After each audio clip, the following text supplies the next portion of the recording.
Quand on entre dans l'espace où se tient l'exposition La charismatique Renaissance de jadis au rez-de-chaussée du musée d'art contemporain de Taipei, on s'aperçoit que l'entrée a été décorée par une grande robe squelette qui a été réalisée par le styliste taïwanais André Sabra grâce à une technique de teinture traditionnelle très complexe. André appartient au peuple des Paiwan et la coiffe rouge traditionnelle que porte le mannequin est là pour le prouver, qui donne à l'œuvre une apparence très aborigène. André Sabra a récemment remporté le premier prix au Festival international de la mode de Dubaï. André mêle le style aborigène et le style baroque, ce qui fait une forte impression sur le visiteur. Il déclare qu'il veut donner une nouvelle apparence à la culture tribale traditionnelle grâce au design de vêtements, en la faisant passer du podium des défilés de mode au musée d'art. J'ai grandi dans une tribu, donc mon ADN aborigène se sent dans mes créations. Bien sûr, c'est un processus silencieux, mais on voit la trace de mes origines dans le résultat final, dans le dessin surtout, où on peut voir beaucoup de totems aborigènes, des points de croix et des vipères des 5 pas.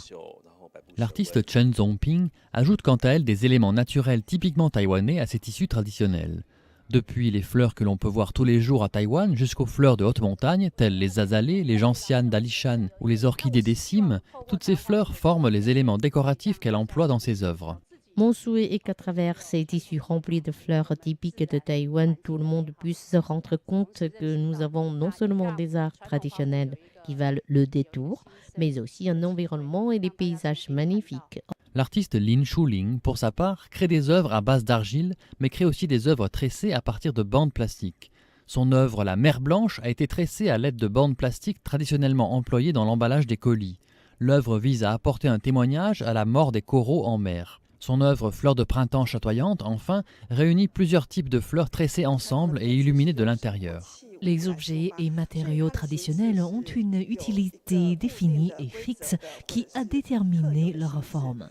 Mais lorsque j'utilise ces mêmes matériaux dans mes sculptures, ils retrouvent une liberté et la contrainte de leur forme se transforme en liberté créatrice. Enfin, les 5 artistes et artisans hongkongais qui participent à l'exposition ont amené avec eux des œuvres et des installations où se mêlent la porcelaine, le tissu, le bois et des métaux comme le bronze et l'or.